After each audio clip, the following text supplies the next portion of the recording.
Student, मैं दिव्या कौशिक आपकी chemistry mentor और स्वागत है आप सभी का B2E लर्निंग के ऑनलाइन प्लेटफॉर्म पे। तो बेटा केमिकल बॉन्डिंग हमने शुरू किया हुआ था और हम स्टार्ट कर चुके थे केमिकल बॉन्डिंग और स्टार्टिंग का जो पार्ट है वो हम पढ़ भी चुके थे। एक लेक्चर अपन ने कर लिया था केमिकल बॉन्डिंग का, ठीक है ना। तो क्या थोड़ा सा रिवाइज अगर अपन करें तो केमिकल बॉन्डिंग को किस तरीके से अपन ने चीज़ें देखी थी तो देखना ज़रा एक बारी।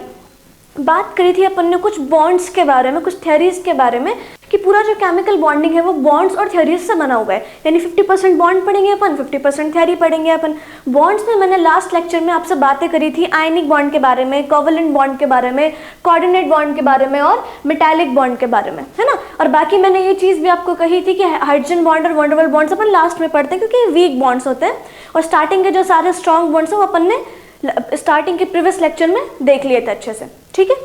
तो कोई डाउट नहीं रहा होगा, अपना क्लियर हो गया होगा चीज़ों का, है ना। तो देखो अब कुछ थोड़ा और इस चैप्टर को आगे बढ़ाते हैं। तो इसमें थोड़ा सा हमको क्या देखने को मिलेगा कि जैसे बॉन्ड्स हमने पढ़े ना अभी, तो हमको थोड़ा सा उनके बारे में समझना, यानी उनके स्ट्रक्चरल चीज़ों को थोड़ा समझना पड़ेगा।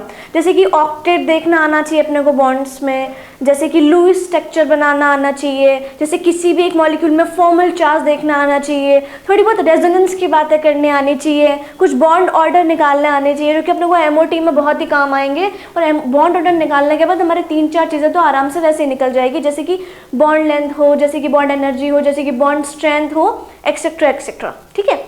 तो यही कुछ 3-4 छोटी छोटी चीज़ें और बहुत ही इंपॉर्टेंट चीज़ों के बारे में बात करेंगे अपन। तो बहुत ही ध्यान से समझना, बहुत ही कंसंट्रेट होकर बैठना, ठीक है। तो आइए आगे चलते हैं, शुरू करते हैं आज का लेक्चर। तो देखो भाई, बहुत ही सिंपल सी बात है, कुछ भी नहीं है। ऑक्टेट होता क्या है बेसिकली देख लेते हैं। आइए देखिए, according to octet rule each and every molecule, according to octet rule each and every molecule in each and every atom in a molecule must contain 8 valence electron and except hydrogen atom। यानी कि बहुत सीधी सी बात है भाई कि किसी भी एक मॉलिक्यूल का जो एटम है वो, यानी ईच एंड एवरी एटम, पूरे मॉलिक्यूल का कोई सा भी एटम, वो अपने वैलेंस शेल में टोटल इलेक्ट्रॉन कितने रख रहा है? 8 रख रहा है, यानी 8 रख रहा है, एक्सेप्ट हाइड्रोजन एटम, क्योंकि हाइड्रोजन जो है वो डिप्लेट फॉलो करता है ना कि ऑक्टेट फॉलो करता है। यानी हाइड्रोजन के वैलेंस शेल में 8 इलेक्ट्रॉन ना हो के कितने होते हैं आगे पता देखेंगे अपन अभी, है ना।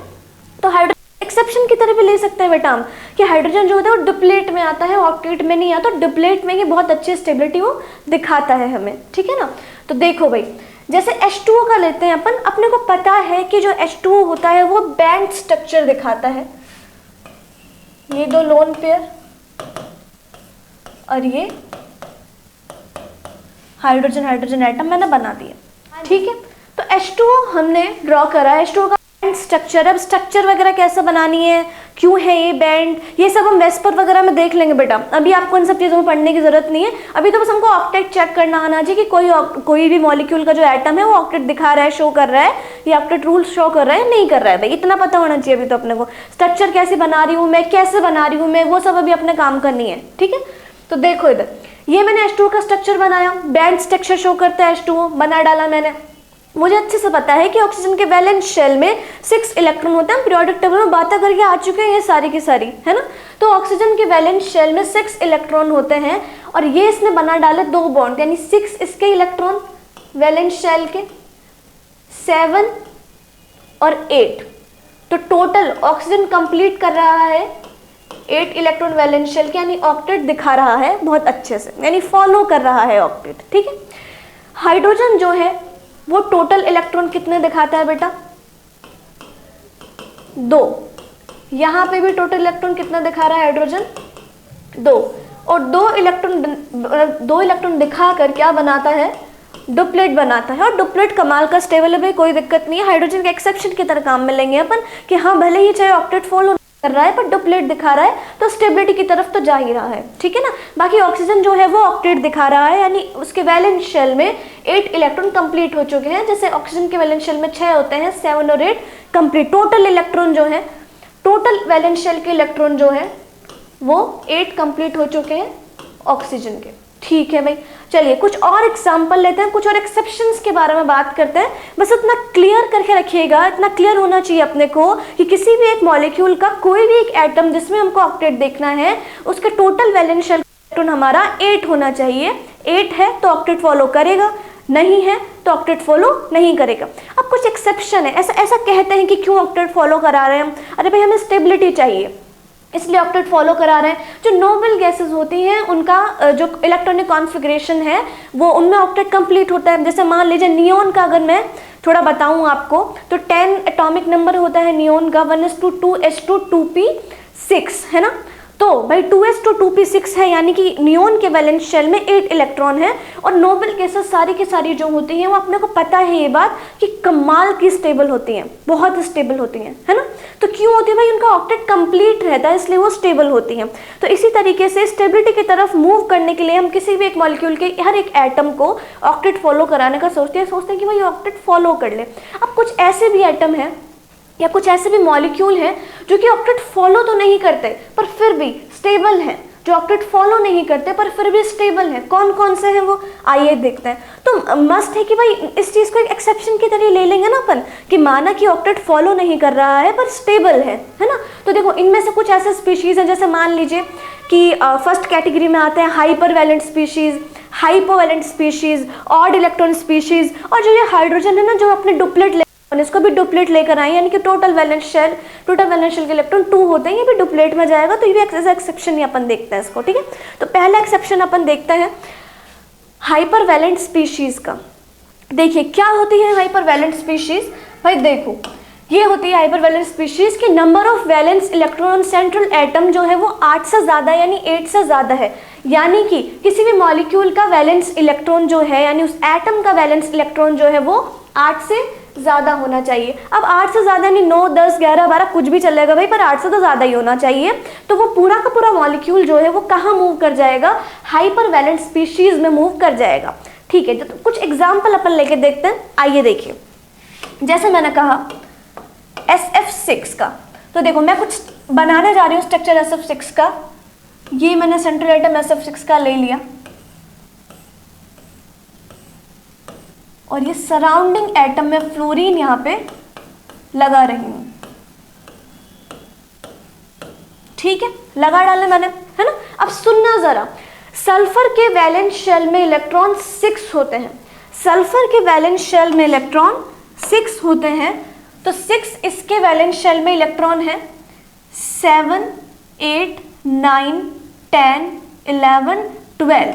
तो टोटल वैलेंस शेल के इलेक्ट्रॉन जो होगा इसके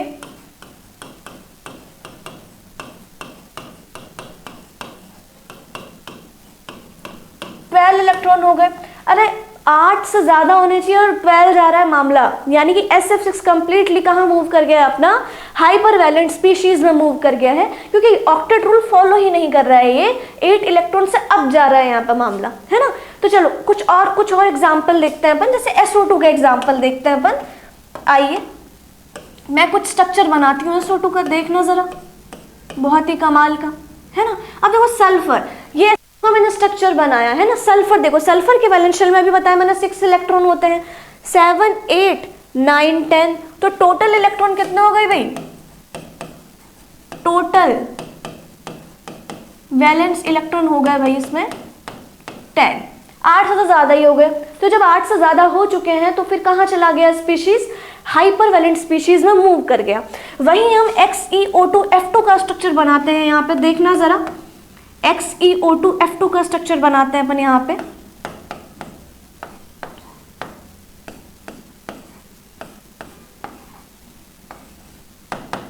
ठीक है, तो कुछ ये बना XeO2F2 का स्ट्रक्चर।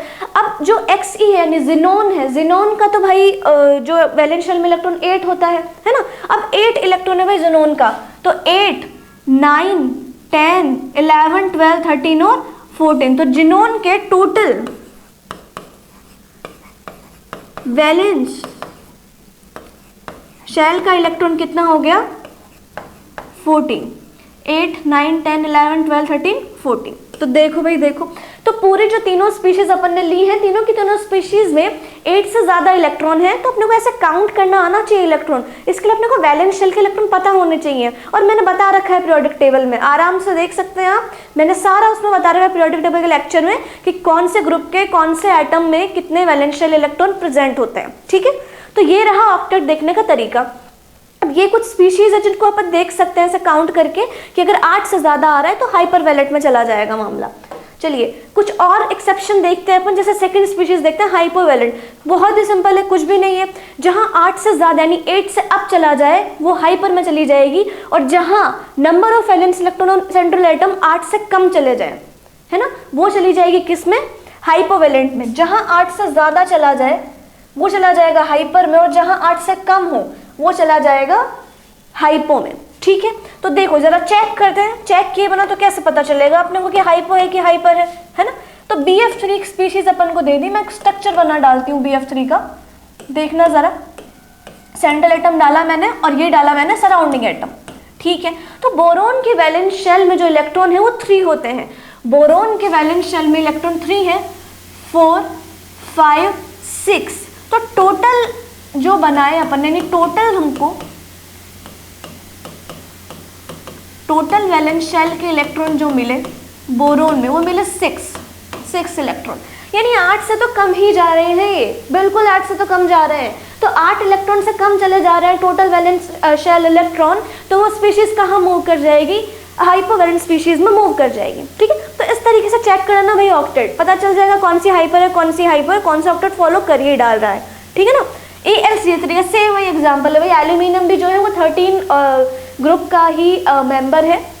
तो एल्यूमिनियम जो है, एल्यूमिनियम के भी वैलेंस शेल में इलेक्ट्रॉन 3 होते हैं, है ना, तो 3 होते हैं वैलेंस शेल में इलेक्ट्रॉन, 3 क्लोरीन जुड़े हुए हैं, तो 3 और 3 6, वही वापस से 6 इलेक्ट्रॉन होंगे इसके भी टोटल वैलेंस शेल में। तो यहाँ पे भी अपन ये चीज़ नहीं देख सकते, तो बड़ी दिक्कत है। तो हाइपोवैलेंट स्पीशीज में मूव कर जाएंगे ये लोग, तो इनको हम एज एक्सेप्शन पढ़ते हैं ऑक्टेट के। ठीक है, आइए थर्ड एक्सेप्शन देखते हैं अपन, ऑड इलेक्ट्रॉन स्पीशीज। बहुत ही बढ़िया चीज़ है ये ऑड इलेक्ट्रॉन स्पीशीज। क्यों अच्छी है ये चीज़ कि जब हम हाइब्रिडाइजेशन पढ़ेंगे तो भी मैं निकालना सिखाऊंगी आपको इनका हाइब्रिडाइजेशन, कि यानी कि नॉर्मल मॉलिक्यूल का अलग निकलता है हाइब्रिडाइजेशन, पर ऑड इलेक्ट्रॉन स्पीशीज का अलग फॉर्मूले से निकलता है ना। तो देखो जरा, पर अपने को तो कि वहाँ जाना नहीं है, अपने को तो बस ऑक्टेट चेक करना आना चाहिए थोड़ा पहले कि कौन फॉलो कर रहा है कौन फॉलो नहीं कर रहा है। तो चलिए मैं बनाती हूँ स्ट्रक्चर, आपका NO2 का स्ट्रक्चर बनाती हूँ, एक से आप थोड़ा क्लियरेंस मिलेगा आपको। ये बनाया मैंने central atom oxygen, surrounding atom. तो सुनो जरा, नाइट्रोजन के वैलेंस शेल में 5 इलेक्ट्रॉन होते हैं, है ना, 2 इसने बॉन्ड बना लिए और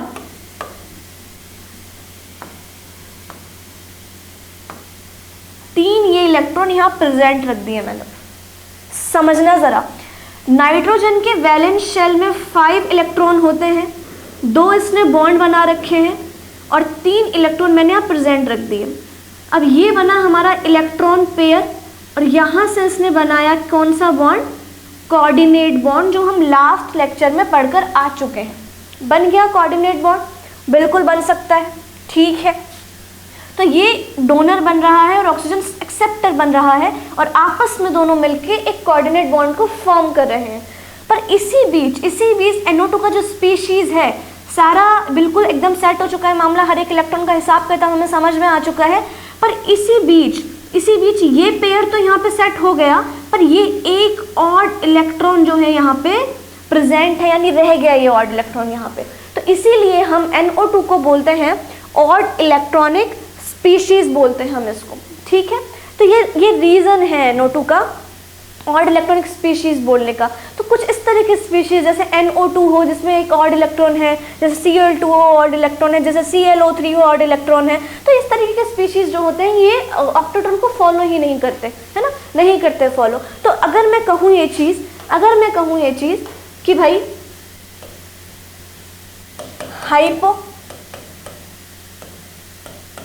हाइपर ऑड इलेक्ट्रॉनिक स्पीशीज और हाइड्रोजन जो कि क्या बनाता है, डिप्लेट बनाता है। ये सारे के सारे ऑक्टेट रूल को फॉलो नहीं करते, भाई नहीं करते फॉलो वॉलो, है ना, पर स्टेबल है, स्टेबल है। ऑक्टेट रूल को फॉलो नहीं करते फिर भी थोड़ा बहुत स्टेबल है, तभी तो हम पढ़ रहे हैं एज एक्सेप्शन इनको, है ना। और क्यों ऑक्टेट रूल फॉलो करवा रहे हैं भाई, इसलिए करा ना तो ताकि सामने वाला स्पीशीज मॉलिक्यूल जो है वो स्टेबिलिटी की तरफ मूव कर जाए, ठीक है। चलिए, तो ये रहा अपना ऑक्टेट रूल, अच्छे से समझ आ गया होगा अपने को, है ना। आगे बढ़ते हैं, देखते हैं। देखो भाई, ऑक्टेट रूल तो पढ़ लिया हमने, है ना। अब इसके आसपास की चीजें थोड़ी पढ़ लेते हैं। तो ऑक्टेट रूल के जस्ट बाद अपन पढ़ते हैं क्या, लुईस डॉट स्ट्रक्चर। लुईस ने दिया था लुईस डॉट स्ट्रक्चर, क्या कहता है लुईस डॉट स्ट्रक्चर। बेसिकली पहले तो बेस्ड किस पर है ये देख लेते हैं। लुईस डॉट स्ट्रक्चर जो है वो कंप्लीटली बेस है ऑक्टेट रूल पे, कंप्लीटली बेस है ऑक्टेट रूल, ये याद रखिएगा। तो ऑक्टेट रूल तो हमने पढ़ लिया है, तो लुईस डॉट स्ट्रक्चर भी बना लेंगे आराम से, कोई बहुत बड़ी बात तो है नहीं है ना। तो पूरा लुईस डॉट स्ट्रक्चर जो है वो ऑक्टेट रूल पे बेस्ड है कंप्लीटली। और लुईस डॉट स्ट्रक्चर बनाते वक्त हम क्या करते हैं, थोड़ा चेंजेस करते हैं लुईस डॉट स्ट्रक्चर बनाते वक्त, कि हम क्या करते हैं, इलेक्ट्रॉन्स को ना डॉट्स के तरीके से दिखाते हैं, यानी इलेक्ट्रॉन्स को डॉट के तरीके से दिखाते हैं हम, तो वो लुईस डॉट स्ट्रक्चर में जाना जाता है ना। अब क्या, according to Lewis dot structure, कि भाई हर सेंट्रल एटम जो है और उसके सराउंडिंग एटम जो है उसके वैलेंस शेल में 8 इलेक्ट्रॉन होने चाहिए, यानी कि सेंट्रल एटम हो या सराउंडिंग एटम हो अपना ऑक्टेट कंप्लीट करना चाहिए, और हाइड्रोजन जो है वो अपना डिप्लेट कंप्लीट करना चाहिए, क्योंकि हाइड्रोजन तो एज एक्सेप्शन काम में लेते हैं हम, है ना। यानी कि सेंट्रल एटम और सराउंडिंग एटम तो अपना ऑक्टेट कंप्लीट कर ले, हाइड्रोजन अपना डिप्लेट कंप्लीट कर ले, खत्म बात, है ना। आइए दूसरा पॉइंट क्या कहता है लुईस डॉट स्ट्रक्चर, क्या कहता है, जरा ध्यान से सुनिएगा, कि जो नेगेटिव चार्ज है, अब जब हम लुईस डॉट स्ट्रक्चर बनाएंगे, है ना, तो भाई नेगेटिव चार्ज तो आएगा ना, जैसे ClO4 माइनस में नेगेटिव चार्ज आएगा, जैसे SO4 -3 में आएगा, जैसे CO3 -2 में आएगा, तो NO2 माइनस में आएगा, NO3 माइनस में आएगा, तो ये सब चीज़ें हैं, आएगा नेगेटिव चार्ज तो, है ना। तो उस नेगेटिव चार्ज को एडजस्ट कैसे करेंगे जब लुईस स्ट्रक्चर बनाएंगे, तो नेगेटिव चार्ज जो है वो सेंट्रल एटम में रहे, यानी सेंट्रल एटम के ऊपर रहे, सेंट्रल एटम पे रहे हमेशा, है ना। पर अगर उस मॉलिक्यूल में ऑक्सीजन प्रेजेंट है, अगर मॉलिक्यूल में ऑक्सीजन प्रेजेंट है तो नेगेटिव चार्ज जो है वो किस पे रहने जाएगा, ऑक्सीजन एटम पे रहेगा। कंडीशन अप्लाई, भाई अगर नहीं है ऑक्सीजन एटम एक मॉलिक्यूल में, तो नेगेटिव चार्ज जो है वो सेंट्रल एटम पे रहेगा, बिल्कुल सही बात है। पर अगर मॉलिक्यूल में ऑक्सीजन एटम प्रेजेंट है तो नेगेटिव चार्ज जो है ऑक्सीजन एटम पे रहेगा। तो इस चीज़ को ध्यान में रखते हुए ये लुईस डॉट स्ट्रक्चर्स अपन ड्रॉ करेंगे। तो पहले सबसे सिंपल एक लुईस डॉट स्ट्रक्चर ड्रॉ करते हैं, बहुत ही सिंपल सी वाटर की लुईस डॉट स्ट्रक्चर ड्रॉ करते हैं। देखिए ज़रा, ये रहा ऑक्सीजन अपना सेंट्रल एटम, ये सराउंडिंग एटम H।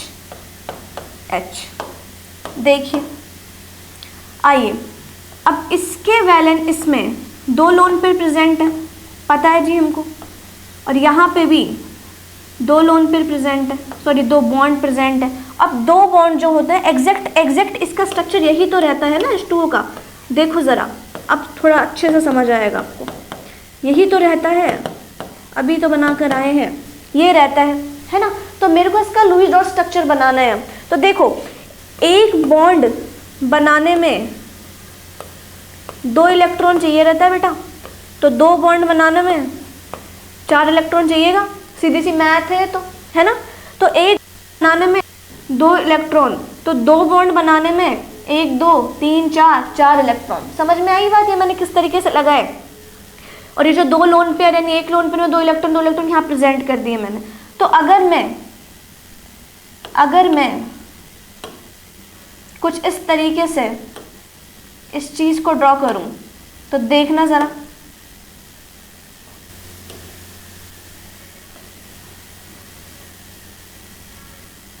ठीक है।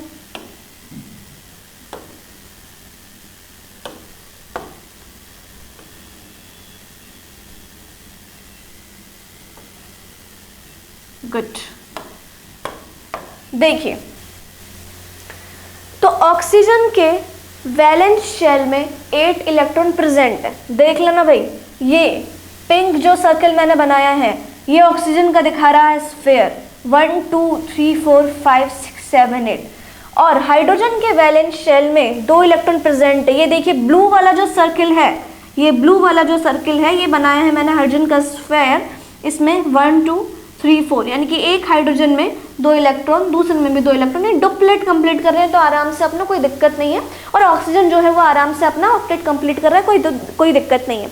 यही अपन अभी ऑक्टेट देख कर आ रहे हैं ऑक्सीजन का कि भाई ऑक्सीजन के वैलेंस शेल में 8 इलेक्ट्रॉन प्रेजेंट होता है, कोई दिक्कत नहीं है ना H2O के में। तो कुछ इस तरीके से हम लुईस स्ट्रक्चर ड्रॉ करेंगे हर एक चीज़ का, या मतलब सॉरी हर एक मॉलिक्यूल का। तो ऐसे ड्रॉ किया जाता है, देखा जाता है कि सराउंडिंग एटम और सेंट्रल एटम का जो है ऑक्टेट कंप्लीट हो रहा है नहीं हो रहा, एक्सेप्ट हाइड्रोजन एटम, हाइड्रोजन का तो डुप्लेट कंप्लीट होगा। ठीक है, आइए कुछ लुईस स्ट्रक्चर्स मैंने बनाई हैं यहाँ पे, थोड़ा देखते हैं अपन इंपॉर्टेंट लुईस स्ट्रक्चर से। देखो ज़रा, तो SO3 देखो, सल्फर जो है, सल्फर के वैलेंस शेल में 6 इलेक्ट्रॉन है और 2 बॉन्ड इसने यहाँ पे बना लिए, बचे यहाँ पे 2, और दोनों को यहाँ पे इसने कोऑर्डिनेट में कन्वर्ट कर दिया। SOCl2 सल्फर यहाँ पे जो है सेंट्रल एटम है और सल्फर के वैलेंस शेल में 6 इलेक्ट्रॉन है, 2 बॉन्ड वापस से सल्फर ने बना डाले, 2 बॉन्ड वापस से सल्फर ने बना डाले, बचे कितने इलेक्ट्रॉन 1 2 3 4, और एक इलेक्ट्रॉन पेयर जो है ये इसने क्या बना डाला, कोऑर्डिनेट बॉन्ड बना डाला। ठीक है ना। इसी तरीके से CO3-2 कार्बन के वैलेंस शेल में 4 इलेक्ट्रॉन और 4 के 4 इसने बॉन्ड बना रखे हैं। अब ऑक्सीजन पर यानी 2 माइनस चार्ज आ चुका है, यहाँ -2 चार्ज आ रहा है यहाँ पे। तो मैंने क्या कहा था कि अगर सेंट्रल एटम प्रेजेंट है, बिल्कुल प्रेजेंट है, और अगर ऑक्सीजन नहीं है तो चार्ज कहाँ पे आएगा, सेंट्रल पे आएगा। पर अगर ऑक्सीजन प्रेजेंट है, सराउंडिंग में ऑक्सीजन प्रेजेंट है, तो माइनस चार्ज कहाँ पर आएगा, ऑक्सीजन पर ही आएगा। तो इसे ध्यान रखिए चीज़। SO4-2 में 2 चार्ज है और वही सल्फर के वैलेंस शेल में 6 इलेक्ट्रॉन है, 2 इसने बॉन्ड बना डाले, 2 इसके यानी 4 इसके इलेक्ट्रॉन बच गए और इसने उन 4 इलेक्ट्रॉन पेयर्स में कोऑर्डिनेट बॉन्ड बना डाले। ये हिसाब किताब चल रहा है यहाँ पे, ठीक है ना। ऐसे ही NO2- में नाइट्रोजन के वैलेंस शेल में 5 इलेक्ट्रॉन प्रेजेंट है और 2 बॉन्ड इसने बना डाले, एक इसके साथ बना डाला, माइनस चार्ज है तो वो किसके साथ आएगा, ऑक्सीजन के ऊपर आएगा। NO3- में 5 इलेक्ट्रॉन प्रेजेंट है, एक इसके साथ, एक इसके साथ, एक इसके साथ, और एक इलेक्ट्रॉन पेयर से इसने बना डाला इलेक्ट्रॉन, ये कोऑर्डिनेट बॉन्ड बना डाला और माइनस चार्ज कहाँ आया, ऑक्सीजन पे आया। PO4-3 वो ही 5 इलेक्ट्रॉन प्रेजेंट है, 3 बॉन्ड बना डाले और ये इलेक्ट्रॉन पेयर यहाँ से यहाँ कोऑर्डिनेट बॉन्ड बना डाला, -3 चार्ज हर एक ऑक्सीजन पर आ गया। स्टेबल स्ट्रक्चर फॉर्म हो रही है लुईस की। तो आराम से देखिएगा, खुद बनाकर देखिएगा भाई इसको, है ना, बार बार बना के देखिए, तब जाके कहीं प्रैक्टिस में बैठेगा आपने ये। आइए, तो ऑक्टेट कर लिया अपन ने, ऑक्टेट देखना सीख लिया। कुछ नहीं करना है, जितने भी वैलेंस शेल में इलेक्ट्रॉन है देख लेना आसपास बॉन्ड कितना बना रहा है, तो अगर है तो देख लेना कंप्लीट बना रहा है तो फिर हो जाएगा ऑक्टेट आपका कंप्लीट, नहीं है तो फिर वो हाइपर वाले में चला जाएगा। ठीक है ना। अच्छा, कुछ ऑड वगैरह है तो ऑड वगैरह का देख लेना, आराम से आ जाएगा। चलिए आगे चलते हैं अभी अपन फॉर्मल चार्जेस पे देखते हैं कि कोई भी मॉलिक्यूल के किसी भी एक एटम पर फॉर्मल चार्ज कैसे निकाला जाता है। एक इमेजिनरी स्ट्रक्चर है फॉर्मल चार्ज, कोई बहुत ऐसे नहीं कि नहीं बहुत ही मतलब ट्रुथ बेस्ड चीज़ है, एक इमेजिनरी चार्ज है। बेसिकली इमेजिन करते हैं अपन किसी भी एक मॉलिक्यूल के एटम पे कैसे हम फॉर्मल चार्ज निकालेंगे, इसमें होना चाहिए ऐसा सोचा जाता है। अब निकालेंगे कैसे, क्या फॉर्मूला है देखिए ज़रा। वैलेंस इलेक्ट्रॉन होना चाहिए, मतलब उस जिस एटम पर हम निकाल रहे हैं फॉर्मल चार्ज उसके वैलेंस इलेक्ट्रॉन होने चाहिए, माइनस बॉन्डिंग इलेक्ट्रॉन होने चाहिए, बाय 2 कर देंगे minus non bonding electron. Non bonding electron में वही आ जाएगा भाई लोन पर इलेक्ट्रॉन, ठीक है ना। तो लोन पर इलेक्ट्रॉन काउंट करना है अपने को नॉन बॉन्डिंग में, ठीक है। तो चलो मैं निकाल के बताती हूँ एक बार आपको, देखो ज़रा। H2, अब H2 का तो अपने को पता है स्ट्रक्चर, तो ये बनेगा, इतना बना चुके हैं अपन H2 का स्ट्रक्चर। मैंने कहा एक HX है और एक HY है, ठीक है। तो कुछ ऑक्सीजन का मैं आपको फॉर्मल चार्ज निकलवाती हूँ। तो ऑक्सीजन के वैलेंस शेल में 6 इलेक्ट्रॉन है और बॉन्डिंग इलेक्ट्रॉन देखो भाई, देखो बॉन्डिंग इलेक्ट्रॉन 1 2 3 4, तो 4/2।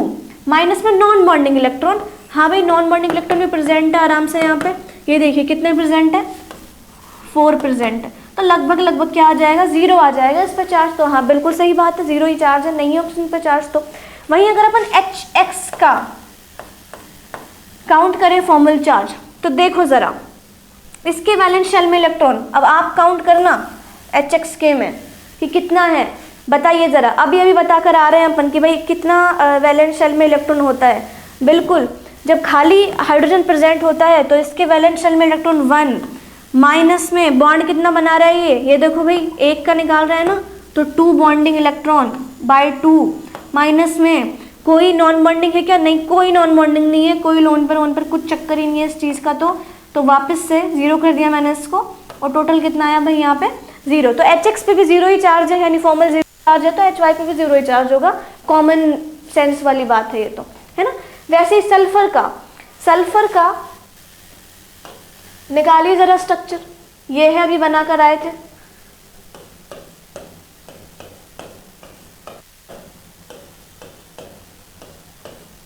बना डाला सल्फर का स्ट्रक्चर, है ना।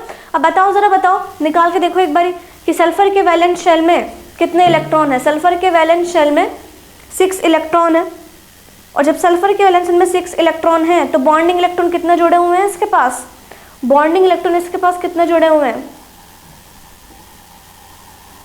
देखो भाई देखो। तो सल्फर के वैलेंस शेल में इलेक्ट्रॉन 6 है, बॉन्डिंग इलेक्ट्रॉन 1 2, देखिए 1 2 3 4 5 6 7 8 9 10 11 और 12। तो वैलेंस शेल में 6 इलेक्ट्रॉन, बॉन्डिंग इलेक्ट्रॉन 12, माइनस में कोई नॉन बॉन्डिंग कहीं नजर ही नहीं आ रहा भाई मुझे तो, और ये 0।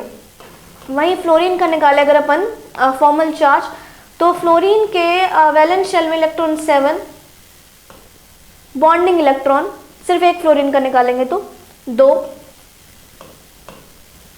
और नॉन बॉन्डिंग इलेक्ट्रॉन। तो देखो जरा, देखो कि अगर फ्लोरीन के वैलेंस शेल में इलेक्ट्रॉन 7 है और इसने एक बॉन्ड बना रखा है, तो कितने बच गए, 1 2 3 4 5 और 6, है ना। तो कितने बाकी रहे नॉन बॉन्डिंग में, 6 इलेक्ट्रॉन, ठीक है। वापस से कितना आया, 0 आया। तो ना सल्फर पे कोई फॉर्मल चार्ज है, ना ही फ्लोरीन पे कोई फॉर्मल चार्ज है। तो इस तरीके से अपन आराम से फॉर्मल चार्ज का कैलकुलेशन कर लेंगे। बहुत ही आसान सा तरीका है, बहुत ही आसान सा फॉर्मूला है। याद क्या रहना चाहिए अपने को, वैलेंस शेल के इलेक्ट्रॉन याद रहने चाहिए। मैंने आज आपको जो भी हमारे बीच में बातें हुई हैं, जो भी मैंने आपको चीज़ें सिखाई हैं, सब में मैं बारी बारी से मैं वैलेंस शेल के इलेक्ट्रॉन को बोले जा रही हूँ आपको। तो मस्ट है बेटा कि अपने को वैलेंस शेल के इलेक्ट्रॉन के बारे में पता होना चाहिए। अपने को पता होना चाहिए कि इसमें इतने हैं, इसमें इतने हैं, इसमें इतने हैं, तभी अपन ऑक्टेट निकाल पाएंगे, तभी अपन लुईस डॉट स्ट्रक्चर बना पाएंगे, तभी अपन फॉर्मल चार्ज निकाल पाएंगे। याद रखना भाई, है ना। चलिए आगे चलते हैं। देखो भाई, वेल नॉन एग्जाम्पल है ओजोन का। स्ट्रक्चर भी देख लो, resonating structure, Lewis dot structure देख सकते हैं अपन इसका, और यहीं पर ही मैं आपको इसका फॉर्मल चार्ज निकालना सिखा दूंगी। पूछा जाता है भाई ऑक्सीजन पे 3 ऑक्सीजन है यहाँ पे ओजोन में, तो बोल देता है कि O फर्स्ट वाली पे कितना है चार्ज, सेकंड वाली पे और थर्ड वाली पे। हालांकि मैंने तीनों ऑक्सीजन को अलग अलग कलर से ड्रॉ कर रखा है, व्हाइट वाली ऑक्सीजन, येलो वाली ऑक्सीजन और ग्रीन वाली ऑक्सीजन, तो थोड़ा बेटर रहेगा अपने को अंडरस्टैंडिंग में। तो देखिए, तो कुछ इस तरीके से पहले अपन स्ट्रक्चर देख लेते हैं भाई। 3 स्ट्रक्चर है ना, और 3 स्ट्रक्चर है। फॉर्मल चार्ज थोड़ा बाद में देखेंगे, पहले स्ट्रक्चर देखते हैं। 3 स्ट्रक्चर है अपने पास यहाँ पे, 3 ऑक्सीजन है अपने पास यहाँ पे। ऑक्सीजन के वैलेंस शेल में 6 इलेक्ट्रॉन है और 2 बॉन्ड इसने यहाँ पे बना रखे, तो बचे कितने भाई यहाँ पे इलेक्ट्रॉन पेयर, 1 2 3 और 4। ठीक है, बस खत्म बात। चलिए, पहला ऑक्सीजन सेट हो गया अपना। दूसरा ऑक्सीजन देखिए भाई, ऑक्सीजन के वैलेंस शेल में कितने इलेक्ट्रॉन है, 6 इलेक्ट्रॉन है, और इसने कितने बॉन्ड बना रखे हैं, 3 बना रखे हैं, और 2 लोन पेयर यहाँ पे इसको प्रेजेंट कर रखे हैं, और एक +1 का चार्ज यहाँ पे होना चाहिए, तब जाके सेटिस्फाई होगा। यहीं पर ही ऑक्सीजन के वैलेंस शेल में कितने इलेक्ट्रॉन है, 6 इलेक्ट्रॉन है, और उसने एक बॉन्ड बना रखा है ना। तो यहाँ पे 1 2 3 4 5 6 और -1 का चार्ज यहाँ पे सेटिस्फाई करना होगा अपने को। ठीक है, देखो तो कुछ ये स्ट्रक्चर अपने को देखने को मिलेगी। कि ये जो बॉन्ड इसने यहाँ पे छोड़ा हुआ था, यानी 3 जो बना रखी थी और 1 छोड़ा हुआ था, तो यहाँ पे इसने ये कोऑर्डिनेट बॉन्ड फॉर्म कर लिया है, तो कुछ इसका ये लूज स्ट्रक्चर अपने को देखने को मिलेगा। अब अपन को फॉर्मल चार्ज निकालना है O3 पर यानी ओजोन पर, तो कैसे निकालेंगे? सबसे पहले व्हाइट वाली ऑक्सीजन का फॉर्मल चार्ज निकालते हैं अपन।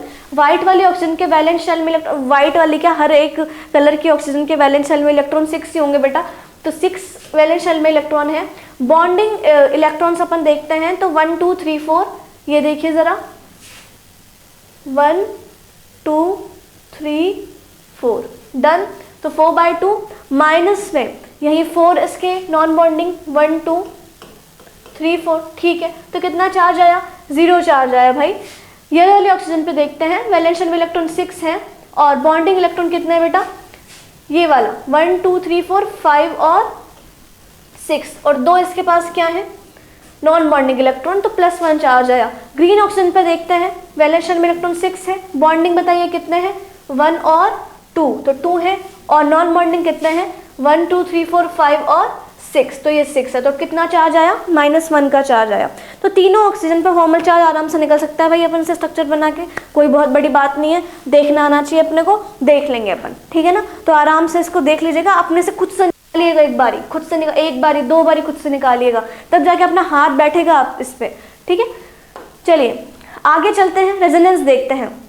अब सबसे बड़ी बात तो ये कि रेजोनेंस का जो फिनोमेना है अपन ऑर्गेनिक में पढ़ के आते हैं, जीओसी में पढ़ते हैं ऑर्गेनिक में अपन, पर यहाँ पे भी काम में आता है थोड़ा रेजोनेंस अपने को, क्योंकि क्या करते हैं रेजोनेंस को सीख के अपन यहाँ पे बॉन्ड ऑर्डर कैलकुलेट करना सीखते हैं, है ना। और बॉन्ड ऑर्डर से बेटा, बॉन्ड ऑर्डर से अगर आपको बॉन्ड ऑर्डर निकालना आएगा भाई किसी चीज़ का, तो बॉन्ड लेंथ अपने आप निकलेगी, बॉन्ड एनर्जी अपने आप निकलेगी, मतलब उसका सीक्वेंस अपने आप निकलेगा, बॉन्ड स्ट्रेंथ का सीक्वेंस अपने आप निकलेगा। आना चाहिए आपको अगर सिर्फ और सिर्फ तो बॉन्ड ऑर्डर निकालना आना चाहिए। तो 2-3 तरीके हैं बॉन्ड ऑर्डर निकालने के, पर अगर 20 इलेक्ट्रॉन सिस्टम से ऊपर चला जाए मामला, यानी भी एक मॉलिक्यूल जो है वो 20 इलेक्ट्रॉन सिस्टम से अप चला गया, तो उसका बॉन्ड ऑर्डर निकालने के हमने को उसका रेजोनेटिंग स्ट्रक्चर को ड्रॉ करना पड़ता है ना। तो इस तरीके से रेजोनेटिंग स्ट्रक्चर ड्रॉ करनी आनी चाहिए। हालांकि ऐसा नहीं है कि 20 इलेक्ट्रॉन सिस्टम के नीचे वाले जो बॉन्ड ऑर्डर निकालने हैं अपने को, वो तो अपन एमओटी वगैरह ही मॉलिक्यूलर ऑर्बिटल थ्योरी से निकाल डालेंगे, है ना।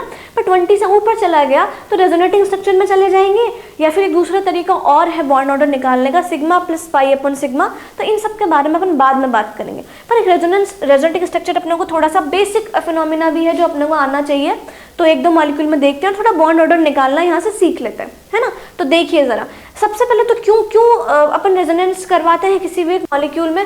भाई बहुत सीधी सी बात है कि हम तो स्टेबिलिटी के लिए ही चीज़ें करने वाले हैं। तो कोई भी एक मॉलिक्यूल को में जब अपन रेजोनेंस करवाते हैं या रेजोनेंस करवाया जाता है, तो वो मॉलिक्यूल जो है वो स्टेबिलिटी की तरफ मूव करने लगता है ना। तो ऐसा होता है कि रेजोनेंस जितना करवाया, मतलब जितना हो सके, जितना पॉसिबिलिटीज़ है हर एक एटम पे, उतना करवाया जाएगा। जैसे कि मैंने CO3-2 एग्जाम्पल लिया और यहाँ पर मैं रेजोनेंस कराना चाह रही हूँ, तो देखना ज़रा कैसे कराएंगे अपन रेजोनेंस। तो ये एक बेसिक स्ट्रक्चर है CO3-2 का। कार्बन अपना सेंट्रल एटम है, ऑक्सीजन सराउंडिंग एटम है, और -2 चार्ज है। मैंने ऑक्सीजन पर डाल दिया -2 चार्ज। यही अभी अपन लुईस स्ट्रक्चर देख कर आ रहे हैं इसके पीछे वाले स्लाइड्स में, है ना। तो अब देखो ज़रा, मैं इसका रेजोनेटिंग स्ट्रक्चर बनाती हूँ। तो एक बार के लिए ऑक्सीजन पर, ये वाले ऑक्सीजन पर दोनों माइनस चार्ज है। दूसरी बार के लिए यहाँ रेजोनेंस हो गया और ये डबल बॉन्ड कहाँ आ गया? इस वाले पे आ गया। यानी कुछ इस तरीके से ये यहाँ से यहाँ मूव करा होगा और ये यहाँ से यहाँ मूव करा होगा, ये यहाँ से यहाँ मूव करा होगा, ठीक है। वहीं अब की बार इन 2 पे चार्ज है इसका,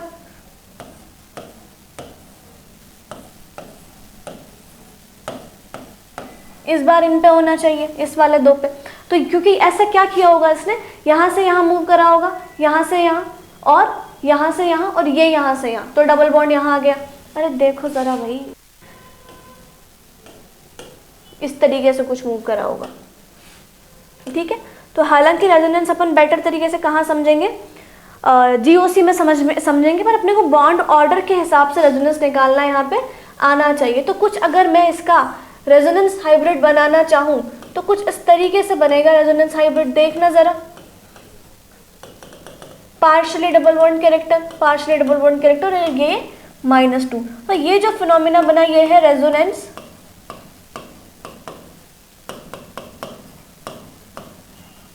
हाइब्रिड, ठीक है। और ये जो चीज बनाई मैंने, कैनोनियल स्ट्रक्चर्स बोलते हैं अपन इसको,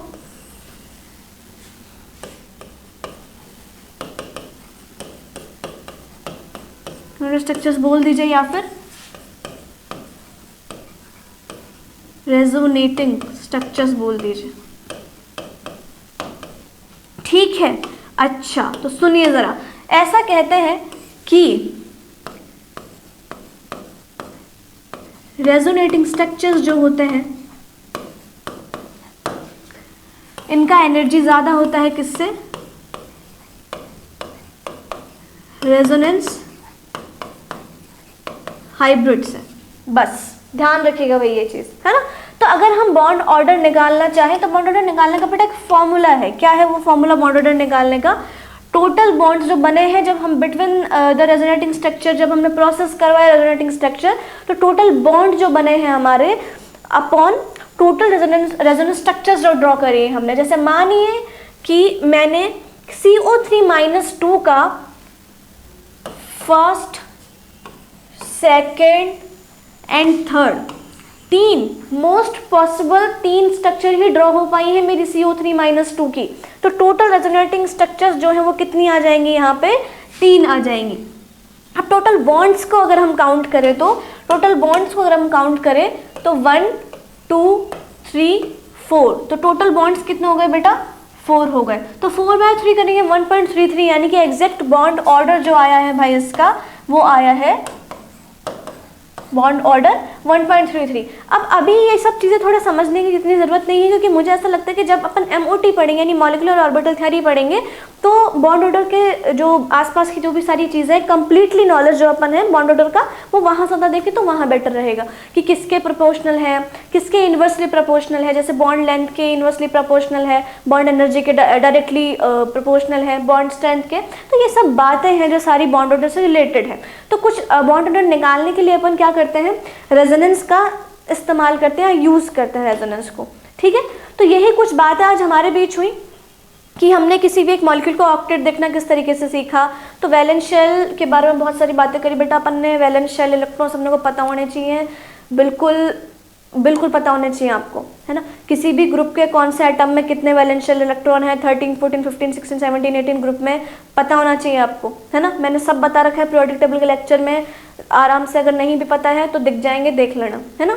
तो वैलेंस शेल के इलेक्ट्रॉन से अपन देख सकते हैं आराम से ऑक्टेट रूल, और ऑक्टेट देखना आना चाहिए अपने को। ऐसा नहीं है कि इनऑर्गेनिक में ही काम आएगा, जैसे अपन GOC में एंट्री करेंगे रेजोनेंस का फिनोमेना पढ़ेंगे वहाँ पे भी अपन, और वहाँ तो बहुत सही से रेजोनेंस बताया जाता है अपने को, और वहाँ पे भी अपने को ऑक्टेट रूल देखना पड़ेगा रेजोनेटिक स्ट्रक्चर में, तो वहाँ भी काम आएगा बेटा। तो आते रहेंगे ऑक्टेट देखना तो काम में, तो अपने को आना चाहिए बहुत अच्छे से।